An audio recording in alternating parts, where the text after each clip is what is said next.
Hello बच्चों, कैसे हैं आप सब। I hope you all are doing great. Welcome to your SST class. So बच्चों, प्रीवियस क्लास में हम अपने हिस्ट्री के चैप्टर को डिस्कस कर रहे थे, जिसमें हमने चैप्टर नंबर 8 को बहुत अच्छे से कवर कर लिया था। एंड आई होप कि आपने उस चैप्टर को अच्छे से रिवाइज भी किया होगा। Now in today's class we will be dealing with history's another chapter which is chapter number 9। और चैप्टर नंबर 9 में हम बात करने वाले हैं न्यू एम्पायर्स एंड किंगडम्स की, राइट। कि कैसे नए नए एम्पायर्स बने, कैसे नए नए किंगडम्स बने और वो कौन कौन से किंगडम्स थे, उन सारी चीजों के बारे में हम इस चैप्टर में डिस्क्राइब करेंगे। कमिंग टू इंटरैक्टिव, आपको क्या बोला है, डू यू नो व्हाट प्रशस्ति मीन्स।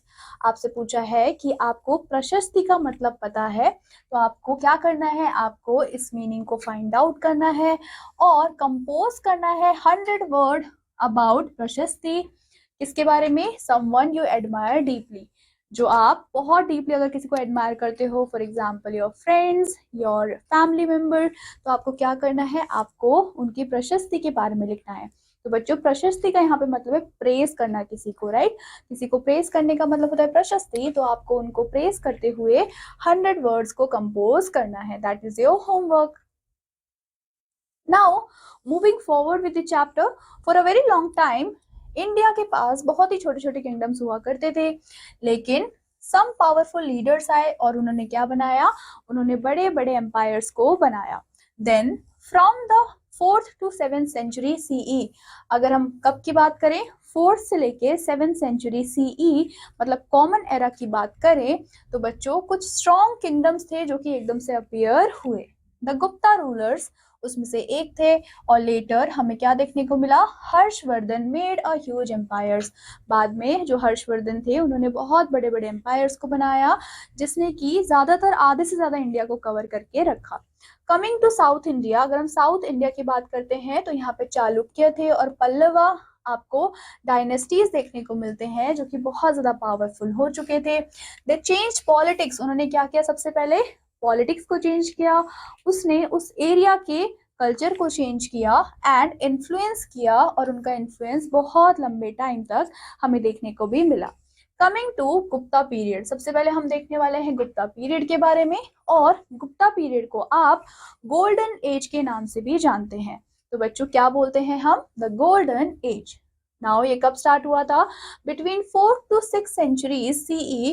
जो गुप्तास थे बच्चों, वो बहुत ज्यादा स्ट्रॉन्ग डायनेस्टीज बन गए थे इंडिया में, and from around 319 to 550 CE उन्होंने क्या किया, उन्होंने रूल किया, उन्होंने राज किया over very large part of the Indian subcontinent. After defeating many other rulers, उन्होंने क्या किया, ढेर सारे रूलर को हराया, डिफीट किया, और उसके बाद उन्होंने कवर कर लिया बहुत ही लार्ज पार्ट ऑफ इंडियन सब कॉन्टिनेंट।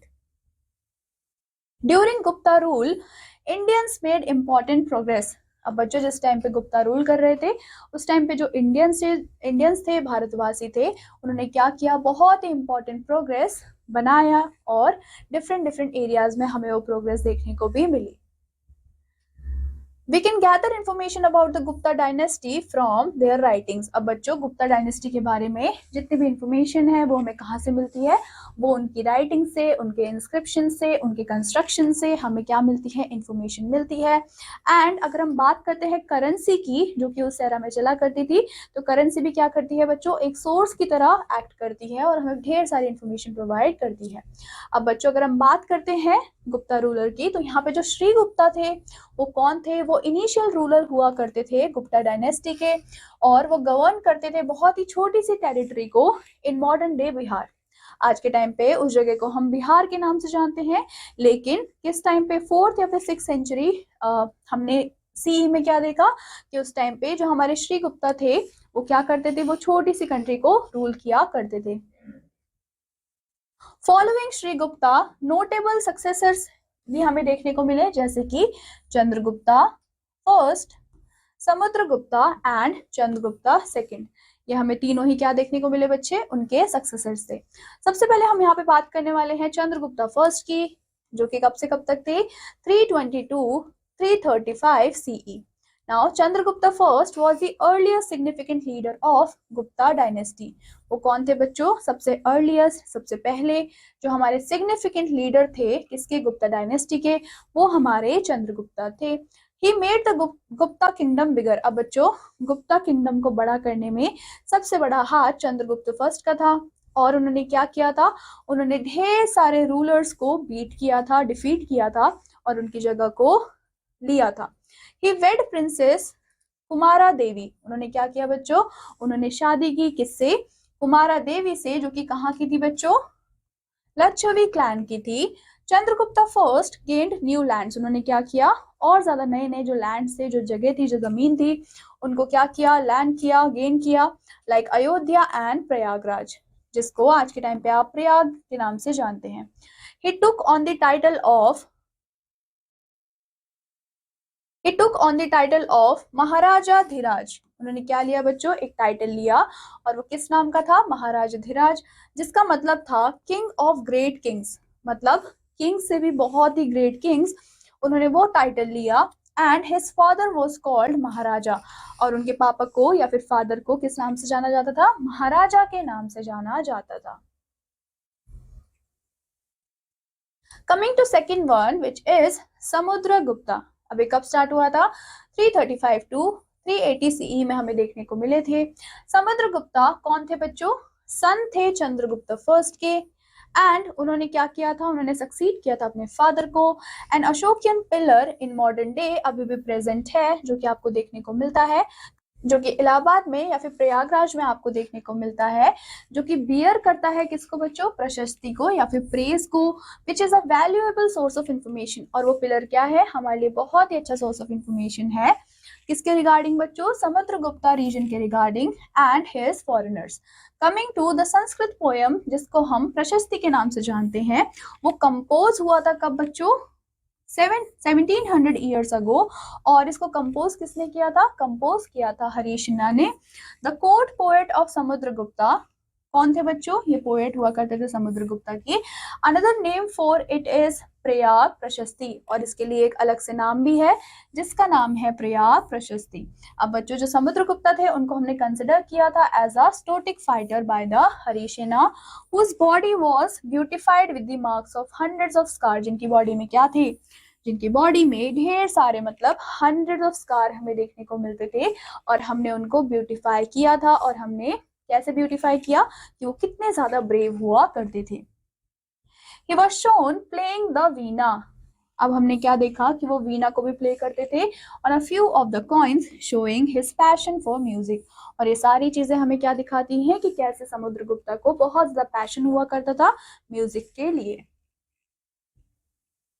नाउ बच्चों यहाँ पे कुछ कॉइन्स आपको दिए गए हैं। इस कॉइन्स में आपको क्या दिख रहा है, जो ये पिक्चर है वो किसकी है, वो समुद्रगुप्ता की है। और वो क्या कर रहे हैं, वो वीणा को प्ले कर रहे हैं। On the right side of the coin shows goddess Lakshmi. और जो राइट साइड है कॉइन का, वो क्या शो करता है, वो शो करता है गॉडेस लक्ष्मी को। और जो दूसरी साइड है वो क्या शो कर रहा है, वो समुद्रगुप्ता को शो कर रहा है, जो कि वीणा को प्ले कर रहे हैं। और वो ये भी दिखाता है कि उनको म्यूजिक से कितना ज्यादा लगाव था, कितना ज्यादा प्रेम हुआ करता था। नाउ यहाँ पे बच्चों आपको मैप गिवन है, जिसमें आपको क्या दिया गया है, वो सारी ही सिटीज यहाँ पे दे रखी हैं, जो कि कॉन्क्यूर किया था किसने, गुप्ताज ने। तो बच्चों यहाँ पे ये है आपके इनर स्टेल, ये है आउटर स्टेल, और ये है आपके आर्यवर्ता। तो इन सारी ही जगह को क्या किया था, इन्होंने कॉन्क्यूर करके रखा हुआ था। नाउ हम क्या देखने वाले हैं, हम देखेंगे Samudragupta's approach to 4 types of rulers in and around India. अगर हम बात करते हैं बच्चों प्रशस्ति की, तो उन्होंने टॉक किया था, उन्होंने बात की थी अबाउट अ वेरी प्लेस, जो कि कहाँ पे था, नॉर्थ इंडिया में था। और उस प्लेस का नाम क्या था बच्चों, उस प्लेस का नाम था आर्यवर्ता। वेयर क्या किया, समुद्रगुप्ता ने कॉन्क्यूर किया अपने 9 रूलर्स के साथ। He added their kingdoms to his own empire. उन्होंने क्या किया बच्चों, जितने भी उनके किंगडम्स थे, जो कि 9 रूलर्स थे, जिनको उन्होंने डिफीट किया था, हराया था, और उन्होंने उनके एम्पायर्स को लिया। अब बच्चों यहाँ पे जो प्रशस्ति है, उन्होंने मेंशन किया है एक प्लेस को, कहाँ पे, साउथ इंडिया में, जिसका नाम था क्या, दक्षिणापथा। नाउ बच्चों अगर हम दक्षिणापथ की बात करते हैं, तो 12 रूलर्स ऐसे थे जिन्होंने सराउंड किया था किसको, समुद्रगुप्ता को, after he defeated them there. मतलब कि उन्होंने क्या किया, उन्होंने पहले 9 रूलर्स को हराया, डिफीट किया, कहाँ पे बच्चों, नॉर्थ इंडिया में। उसके बाद वो साउथ इंडिया की तरफ गए, और वहां पे जाके उन्होंने 12 ऐसे रूलर्स थे जिनको हराया। उसके बाद क्या हुआ, कि समुद्रगुप्ता ने कहा कि मुझे तुम्हारे किंगडम्स नहीं चल चाहिए, क्योंकि बहुत ज्यादा मेरे लिए हार्ड हो जाएगा उन किंगडम्स को चलाना, टू रूल करना directly from his capital city of Pataliputra. तो पाटलिपुत्रा से ये सारी जगह बहुत ज्यादा दूर थी। इंस्टेड उन्होंने क्या बोला, instead he let the defeated rulers continue ruling their kingdoms. उन्होंने कहा कि जो भी राजा उस टाइम पे वहां पे रूल कर रहे हैं, जिस कंट्री को चला रहे हैं, आप चलाते रहो, लेकिन उनको क्या करना पड़ेगा, उनको ईयरली ट्रिब्यूट उनको पे करना पड़ेगा। देन कुछ स्टेट्स थे जैसे कि Assam, coastal Bengal, Nepal, as well as many Ghana sanghas in the northwest were close to Samudragupta empire, जो कि क्या थे, ये सारी ही जगह समुद्रगुप्ता के एम्पायर से बहुत ज्यादा क्लोज हुआ करते थे। These rulers not only pay tribute, ये सारे रूलर्स क्या करते थे बच्चों, ट्रिब्यूट तो देते ही थे समुद्रगुप्ता को, लेकिन वो उनके सारे कमांड्स को, मतलब कि उनके सारे ऑर्डर्स को भी माना करते थे और उनके कोर्ट में भी आते थे। तो आप देख सकते हो कि वो कितने ज्यादा पावरफुल हुआ करते थे।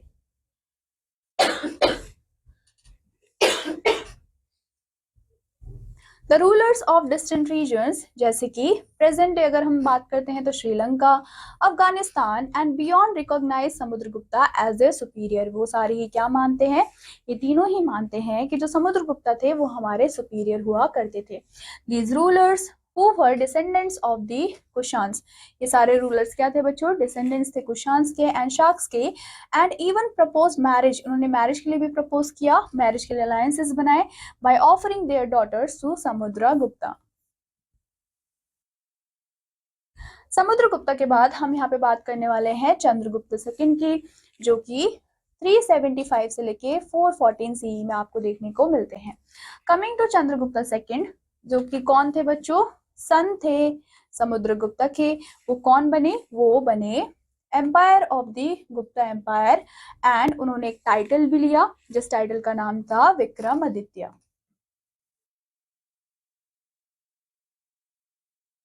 His reign is considered the golden age of the empire and a time of great success and prosperity। अब उन्होंने क्या कहा, उन्होंने देखा कि जिस टाइम पे विक्रमादित्य क्या कर रहे थे, उस एम्पायर को रूल कर रहे थे, उस टाइम पे हमें उस एम्पायर में बहुत सारी सक्सेस देखने को मिली, बहुत सारी प्रोस्पेरिटी हमें देखने को मिली। नाउ बच्चों, जो चंद्रगुप्त सेकंड थे वो जस्ट अपने फादर की तरह ही थे। उनको क्या करना था, उनको एक्सपैंड करना था अपने गुप्ता एम्पायर को, एंड इसके थ्रू उन्होंने ये सारी चीजें करी, मिलिट्री विक्ट्रीज के थ्रू करी, और उन्होंने बहुत सारे स्ट्रैटेजिक मैरिजेस भी किए। ही मैरिड अ प्रिंसेस, उन्होंने क्या किया बच्चों, उन्होंने शादी की एक प्रिंसेस से, जो कि किसकी प्रिंसेस थी, नागा किंगडम की प्रिंसेस थी, and married his daughter to the Vakataka king, और उन्होंने क्या किया बच्चों, शादी की, फॉर्मिंग अलायंसेस, और उन्होंने ये शादी क्यों की, ताकि वो अलायंसेस को फॉर्म कर पाए जो कि उन्हें हेल्प करे at the time of war. With the help of this allies, अब बच्चों सारे ही अलाइज की वजह से उनको हेल्प तो मिली, कैसे, क्योंकि उन्होंने डिफीट किया किसको, शाका रूलर्स को, एंड ऐड किया वेस्टर्न इंडिया को अपने एम्पायर के अंदर, जिसमें इंक्लूड होता है आपका गुजरात, मलवा एंड सौराष्ट्र। अब बच्चों ये जो एक्सपेंशन हुआ, इसकी वजह से उन्हें बहुत ज्यादा कंट्रोल मिल गया वेस्टर्न पोर्ट्स में भी, जिसकी वजह से जो ट्रेडिंग थी वो और ज्यादा इंक्रीज होती चली गई, जो कॉमर्स था वो भी इंक्रीज हो गया अदर किंगडम्स के साथ। अगर हम चंद्रगुप्त सेकंड की बात करते हैं बच्चों, तो उन्होंने रूल किया था फ्रॉम पाटलिपुत्रा, बट लेटर उन्होंने एस्टैब्लिश किया किसको बच्चों, उज्जैन को एज अ सेकंड कैपिटल। उन्होंने इशू किए किसको, गोल्ड कॉइन्स को, और वो गोल्ड कॉइन्स क्या थे बच्चों, उनके जो किंगडम है, उनकी जो एम्पायर है, उसकी प्रोस्पेरिटी का एक साइन हुआ करता था। अब बच्चों इसी टाइम पे एक चाइनीज ट्रैवलर आया जिनका नाम था फाहिन, जिन्होंने विजिट किया इंडिया को ड्यूरिंग हिज रीजन, और उन्होंने सारी चीजें लिखी जो भी उन्होंने वहां पे देखी, और क्या किया बच्चों, बहुत ही वैल्यूएबल इंफॉर्मेशन को प्रोवाइड किया, जो कि किसके रिगार्डिंग थी, चंद्रगुप्त सेकंड के रिगार्डिंग वो सारी इंफॉर्मेशन हुआ करती थी, कि कैसे चंद्रगुप्त सेकंड ने रूल किया, कैसे उन्होंने इतना बड़ा एम्पायर खड़ा किया, ये सारी ये चीजें फाहिन ने लिखी थी। नाउ अगर हम चंद्रगुप्त सेकंड की बात करते हैं बच्चों, तो वो बहुत ज्यादा क्या थे, बहुत ज्यादा फाइन थे आर्ट में, लिटरेचर में और साइंस में, और उनको अपॉइंट किया, एंड उन्होंने अपॉइंट किए 9 स्कॉलर्स को, जिसमें इंक्लूड थे famous poet Kalidasa, astronomers Varahamihira and Aryabhatta. और उन्होंने क्या बोला, उन्होंने इन सबको ही एक नाम दिया कि ये मेरे नवरत्न हैं। कौन है बच्चों? नवरत्न का नाम इन्होंने दिया। कमिंग टू द पिक्चर, यहाँ पे आपको चाइनीज ट्रैवलर की पिक्चर गिवन है जिसके बारे में जस्ट हमने पढ़ा, जिनका नाम था फाहिन।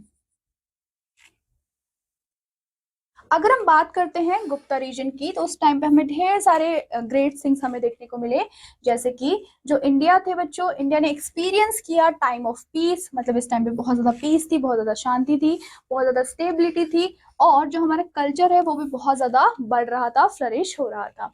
अगर हम बात करते हैं, कुछ फेमस स्कॉलर्स भी थे जैसे कि कालिदास, आर्यभट्ट एंड अदर्स, उन लोगों ने क्या किया, बहुत ज्यादा कॉन्ट्रीब्यूशन दिए अपने अपने फील्ड्स में।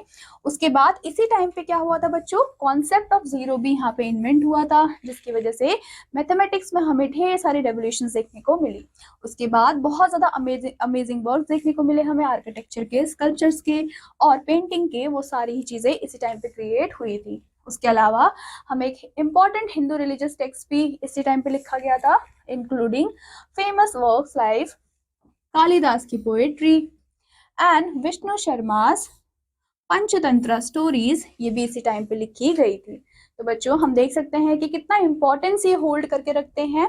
Then India establish strong trade relationship, India ने भी क्या किया, बहुत ही स्ट्रॉन्ग ट्रेड रिलेशनशिप को यहाँ पे स्टैब्लिश किया, किसके साथ, नेबरिंग कंट्रीज के साथ, जैसे कि आपके Burma, Sri Lanka, south east Asia.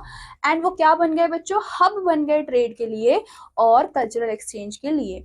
Overall जो हमारा गुप्ता रिजाइन था वो एक गोल्डन एज था इंडियन हिस्ट्री का, और इसी टाइम पे हमें ढेर सारी ग्रेट अचीवमेंट्स भी देखने को मिली थी, और वो अचीवमेंट्स डिफरेंट डिफरेंट एरियाज में हमें देखने को मिली। अब हम देखेंगे कि जब सब चीजें इतनी अच्छी चल रही थी तो कैसे डिक्लाइन हुआ किसका बच्चों, गुप्ता एम्पायर का। Now the Gupta empire began to weaken when the Huns from the central Asia invaded, जब क्या हुआ, जब हंस ने इन्वेड किया, और हंस कहाँ से आए, सेंट्रल एशिया से आए, उन्होंने इन्वेड किया। The rulers who came after Chandragupta second were unable to defend against the Huns. अब बच्चों वो जो सारे रूलर्स थे जो कि चंद्रगुप्त सेकंड के बाद रूल कर रहे थे उस एम्पायर को, वो उसको डिफीट नहीं कर पाए, और धीरे धीरे जो एम्पायर था बच्चों वो फॉल अपार्ट होने लग गया, वो बिखरने लग गया। एज अ रिजल्ट क्या हुआ, बहुत सारे ऐसे छोटे छोटे किंगडम्स थे बच्चों जो फॉर्म होने लगे नॉर्थ इंडिया में। लेटर एक पावरफुल किंग आए जिनका नाम था हर्षवर्धन, जो कि कहाँ से आए थे, थानेसर रोज से आए थे, to power and united these small kingdoms. उन्होंने क्या किया, जो भी ये छोटे छोटे किंगडम्स बन गए थे उन सभी को ही होल्ड करने का काम उन्होंने किया, और उन्होंने रूल किया, उन्होंने लीड किया उस जगह को, और वापस से क्या किया, एक लार्ज एम्पायर को फिर से खड़ा करके रख दिया। इन शॉर्ट जो गुप्ता एम्पायर था बच्चों वो क्यों डिक्लाइन हुआ, क्योंकि वहां पे हंस ने अटैक किया था, जिसकी वजह से क्या हुआ, जिसकी वजह से छोटे छोटे स्मॉलर स्मॉलर किंगडम्स बन गए थे, जो कि इवेंचुअली यूनाइट हुए, किसकी वजह से, हर्षवर्धन की स्ट्रॉन्ग लीडरशिप की वजह से। तो हमने देखा कि कैसे डिक्लाइन होता चला गया हमारा गुप्ता एम्पायर, और कैसे दूसरा लीडर आया और उन्होंने लीड करके वापस एम्पायर को खड़ा किया। Now coming to reign of Harshavardhan, जो कि हमें देखने को मिलता है 606 to 647 CE, which means common era. Now बच्चों जो हर्षवर्धन थे वो किंग थे, वो राजा थे, फ्रॉम द वर्धना डायनेस्टी, किससे बिलोंग करते थे वो, वर्धन डायनेस्टी से बिलोंग करते थे, जिन्होंने रूल किया 606 to 647 CE में। और वो क्या बन गए, वो राजा बन गए, कहाँ के बच्चों, थानेसर के। और प्रेजेंट डे में आज के टाइम पे हम थानेसर को हरियाणा के नाम से जानते हैं। इसके बाद क्या हुआ, उनके जो फादर थे और जो ब्रदर थे दे पास्ड अवे, उनकी मृत्यु हो गई। ऑल्दो जो थानेसर था बच्चों वो बहुत ही छोटा सा किंगडम था, लेकिन हर्षवर्धन ने मैनेज किया अपनी ट्रिब्यूटरीज को या फिर टेरिटरीज को एक्सपैंड करने का, और वो धीरे धीरे और ज्यादा पावरफुल होते चले गए। अगर हम बात करते हैं यहाँ पे हर्षवर्धन के रेन की, from the two main sources हमें पता चलती है। फर्स्ट है बच्चों उनकी बायोग्राफी, जो कि किसने लिखी है, जो कि लिखी है कोर्ट पोएट बाणभट्टा ने, और and an account by the Chinese traveller. दूसरी कौन सी थी, एक चाइनीज ट्रैवलर हुआ करते थे जिनका नाम था ह्वीन सांग, जो कि कौन थे, जो कि एक आदमी थे जिन्होंने स्पेंड किया था अपना मोस्ट ऑफ द टाइम कहाँ पे बच्चों, हर्षवर्धन के कोर्ट में। तो इन दोनों ही लोगों ने क्या किया, हर्षवर्धन की पूरी लाइफ के बारे में लिखा। अब बच्चों ये जो सोर्सेज होते हैं वो हमें बहुत ही ज्यादा वैल्यूएबल इन्फॉर्मेशन प्रोवाइड करते हैं, किससे रिलेटेड, हर्षवर्धन की पूरी लाइफ से रिलेटेड। ना यहाँ पे आपको पिक्चर गिवन है जो कि किसकी है, जो कि हर्षवर्धन की यहाँ पे पिक्चर दी हुई है। नाउ अब हम देखने वाले हैं कि कैसे कौन कौन सी अचीवमेंट्स थी जो कि हर्षवर्धन के टाइम पे हमें देखने को मिलती है। नाउ कमिंग टू की अचीवमेंट्स, जो कि हमें देखने मिलती है किसकी बच्चों, हर्षवर्धन की। तो वो किसमें डिस्क्राइब की गई है, वो डिस्क्राइब की गई है उनकी बायोग्राफी में और ह्यून सांग के अकाउंट में, और वो सारी चीजें अब हम पॉइंट टू पॉइंट देखेंगे। तो बच्चों उन्होंने क्या किया, उन्होंने अपने किंगडम को एक्सपैंड किया। अब बच्चों किंगडम को एक्सपैंड तो किया, लेकिन कैसे किया, क्योंकि उन्होंने कंट्रोल लिया किसके ऊपर, कन्नौज के ऊपर, और उन्होंने डिफीट भी किया, हराया भी किसको, जो रूलर था उस टाइम पे बंगाल का, उसको। उसके अलावा उनके पास बहुत ही बड़ी आर्मी थी, जिसमें 60,000 तो सिर्फ एलिफेंट्स थे। उसके अलावा 1 लाख कैवलरी भी उनके पास हुआ करते थे। उन्होंने क्या किया, उन्होंने मगध को कॉन्क्यूर किया, कामरूपा को कॉन्क्यूर किया, और फर्दर क्या किया, अपने किंगडम को एक्सटेंड किया। कहाँ पे बच्चों, नर्मदा रिवर, जो कि आपके साउथ में एग्जिस्ट करती है। उसके अलावा उन्होंने और कोशिश की कि वो अपने किंगडम को और ज्यादा फर्दर एक्सपैंड करे साउथ में, लेकिन वो डिफीट हो गए किससे बच्चों, पुलाकेशिन सेकंड से। उसके बाद क्या लिखा बच्चों, ह्यून सांग ने बोला कि वो बहुत ज्यादा प्रेज करते थे किसको, हर्षवर्धन को, क्योंकि वो बहुत ज्यादा फेयर थे और बहुत ही ज्यादा जनरसिटी के साथ अपने काम को करते थे। उसके अलावा जो हर्षवर्धन थे बच्चों, उन्होंने एस्टैब्लिश भी किया था बहुत सारे ऐसे डिप्लोमेटिक रिलेशनशिप, कौन सी कंट्री के साथ, चाइना के साथ। Coming to Harshavardhan patronage for literature and religion, अब हम देखेंगे कि हर्षवर्धन का क्या टेक था रिलीजन के ऊपर और लिटरेचर के ऊपर। अब बच्चों जो हर्षवर्धन थे वो बहुत ही अच्छे सपोर्टर थे किसके बच्चों, लिटरेचर और रिलीजन के, और वो क्या थे बच्चों, प्ले राइटर थे खुद, and had a special fondness of Buddhism, और उन्हें बुद्धिज्म से रिलेटेड बहुत ही एक लगाव था, बहुत ही फॉन्डनेस थी। ही बिल्ट मैनी बुद्धिस्ट स्तूपास, उन्होंने क्या किए, ढेर सारे बुद्धिस्ट स्तूपास को बिल्ड किया, और उन्होंने क्या किया, उन्होंने प्रमोट किया बुद्धिज्म की लर्निंग्स को। उसके बाद during his reign Nalanda became a renowned centre of Buddhist education, उस टाइम पे क्या बना, जो नालंदा जगह थी बच्चों, वो बहुत ही इंपॉर्टेंट एक जगह बन गई, बहुत रिनाउंड जगह थी, जो कि वहाँ पे क्या किया जाता था, बुद्धिस्ट एजुकेशन दी जाती थी। उसके अलावा उन्होंने ऑर्गेनाइज भी किए बहुत ही ग्रैंड बुद्धिस्ट कॉन्फ्रेंसेस को, which was attended by many Kings, जिसको किसने अटेंड किया, बहुत सारे किंग्स ने, बहुत सारे जो भक्त थे, डेवोटीज थे, उन सब ने ही इसको अटेंड किया था। Coming to ruling dynasties of South India, तो यहाँ पे हमें क्या देखने को मिलते हैं, यहाँ पे आपको दो पावरफुल डायनेस्टीज देखने को मिलती है जिन्होंने रूल किया था साउथ इंडिया को। फर्स्ट थे आपके चालुक्यास और सेकंड थे आपके पल्लवास। इन्होंने क्या किया था बच्चों, इन्होंने रूल किया था हमारे साउथ इंडिया को। अब हम क्या करने वाले हैं, अब हम और ज्यादा देखने वाले हैं और ज्यादा समझने वाले हैं चालुक्यास को, जिन्होंने रूल किया था large part of southern and central India. और कब किया था, 6 to 12 सेंचुरीज के बीच में इन्होंने रूल किया था। There were 3 Chalukya dynasties. अब हमें क्या देखने को मिलती है, 3 चालुक्य की डायनेस्टीज देखने को मिलती है। जो फर्स्ट थी बच्चों वो कौन सी थी, वो थी Chalukyas of Badami, who ruled from the, जिन्होंने रूल किया 6th सेंचुरी में। नाउ जो उनका किंगडम था बच्चों, वो कहाँ पे सेंटर्ड था, वो सेंटर्ड था हमारे प्रेजेंट डे बादामी में या फिर वातपी में, और उन्होंने कवर किया गया था रीजन को between the Krishna and Tungabhadra rivers. इन दोनों ही रिवर्स के बीच में आपको ये जगह देखने को मिलती है। उसके बाद अगर हम बात करते हैं आई होल, ये क्या था बच्चों, सिग्निफिकेंट ट्रेड था और रिलीजियस हब था उनके किंगडम का। देन जो चालुक्यास थे बच्चों, वो बहुत ज्यादा सक्सेसफुल राइन थे और उन्होंने ढेर सारी इंफॉर्मेशन को क्या किया था, प्रोवाइड किया था।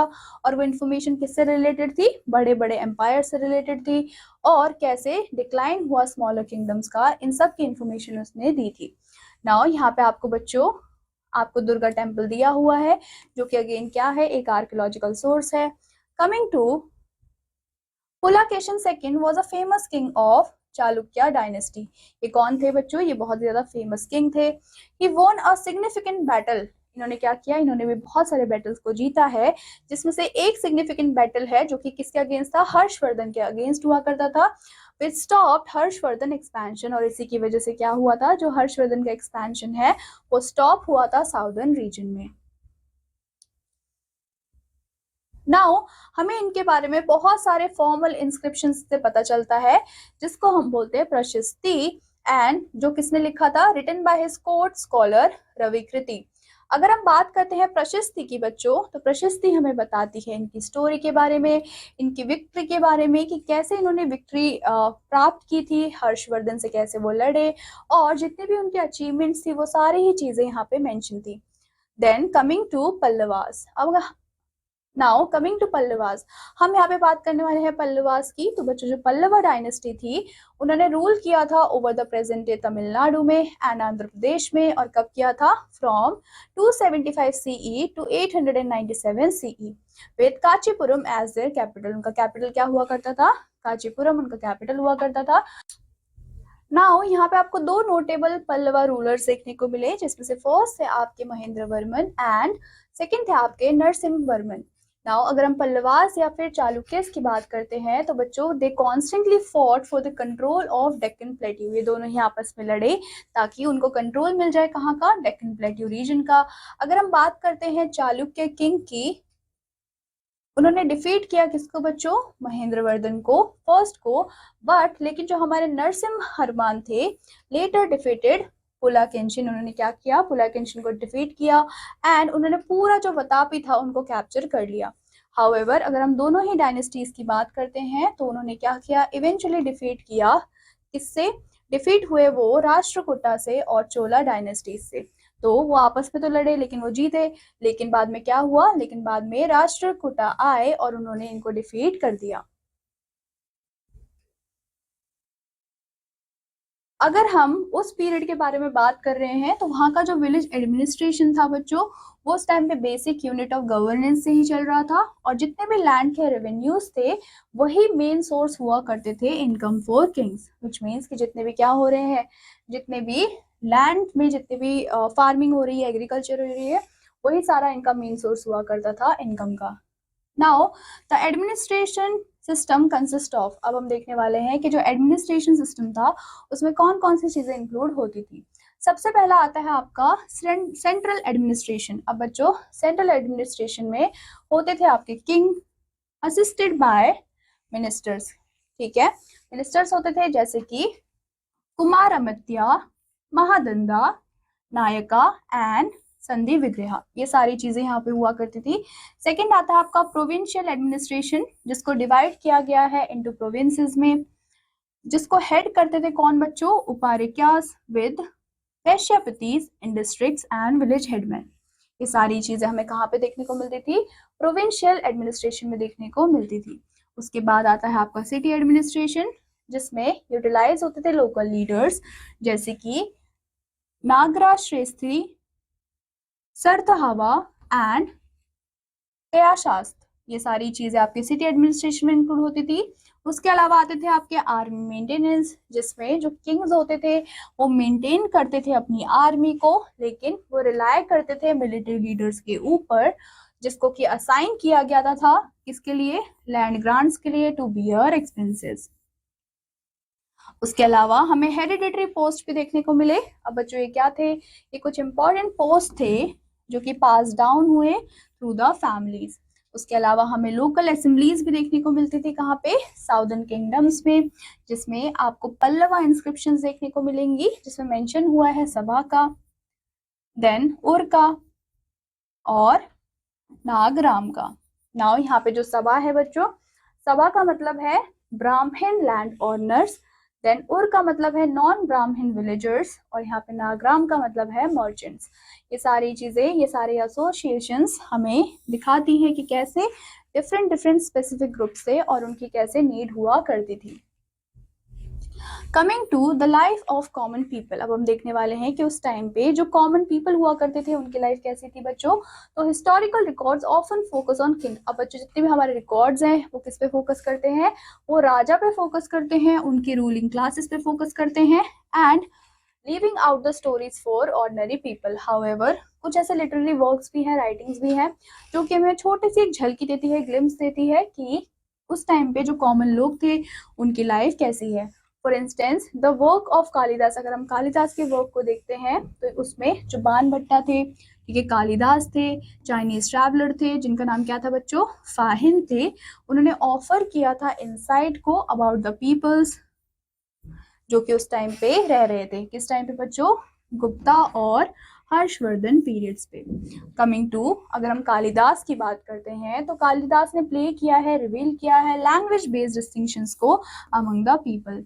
जो ब्राह्मण्स थे बच्चों, वो क्या करते थे, वो संस्कृत को बोलते थे, लेकिन जो बाकी के लोग थे वो प्राकृत लैंग्वेज को बोलते थे। इन दिस प्ले जो उनका प्ले था किसमें बच्चों, अभिजना शकुंतलम में, Kalidas highlights the mistreatment of ordinary people. उन्होंने क्या किया, उन्होंने इस प्ले में हाईलाइट किया कि कैसे मिसट्रीटमेंट हुआ करता था, इनइक्वालिटी हमें देखने को मिली ऑर्डिनरी पीपल्स के लिए बाय द किंग्स सर्वेंट्स। अब बच्चों ये जो प्ले है, ये जो नाटक है, ये हमें क्या बताता है, स्टोरी भी बताता है किसकी, king Dushyant love for Shakuntala, की शकुंतला को कितना ज्यादा प्यार किया करते थे, कौन बच्चों, किंग दुष्यंत।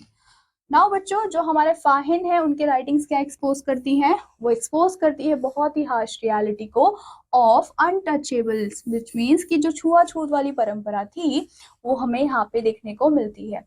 वो were forced to live on the outskirts of cities, और उनको क्या कहा जाता था, जो भी लोअर क्लासेस के होते थे, लोअर कास्ट सिस्टम के होते थे, उनको सिटीज के अंदर नहीं रहने दिया जाता था, उनको आउटस्कर्ट्स में भेज दिया जाता था और वहीं पे उनको रहना पड़ता था।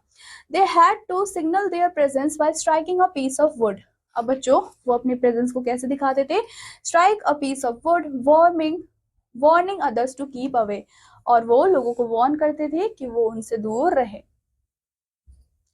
These accounts offer a rare glimpse into the life of ordinary people। इससे हमें ना बहुत ही छोटी चीजें देखने को मिलती है, बहुत ही कम हमें इंफॉर्मेशन मिलती है इसके बारे में, ऑर्डिनरी पीपल के बारे में, और वो रिवील करते हैं सोशल डिस्टिंक्शंस को, मिसट्रीटमेंट को and struggles of marginalize communities की, कैसे जो हमारी मार्जिनलाइज कम्युनिटीज थी जिनके पास इतने ज्यादा पैसे नहीं हुआ करते थे, जो इतने ज्यादा रिच नहीं थे, उन्होंने कौन कौन से सोशल इनजस्टिस को फेस किया है, ये सारी चीजें हमें यहाँ पे पता चलती हैं।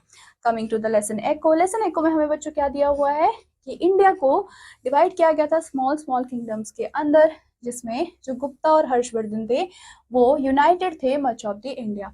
अगर हम गुप्ता पीरियड की बात करते हैं बच्चों तो हमारे लिए गोल्डन एज था। क्या था बच्चों, गोल्डन एज था, क्योंकि उसी टाइम पे हमें सबसे ज्यादा पीस, सबसे ज्यादा स्टेबिलिटी और कल्चरल अचीवमेंट देखने को मिली थी।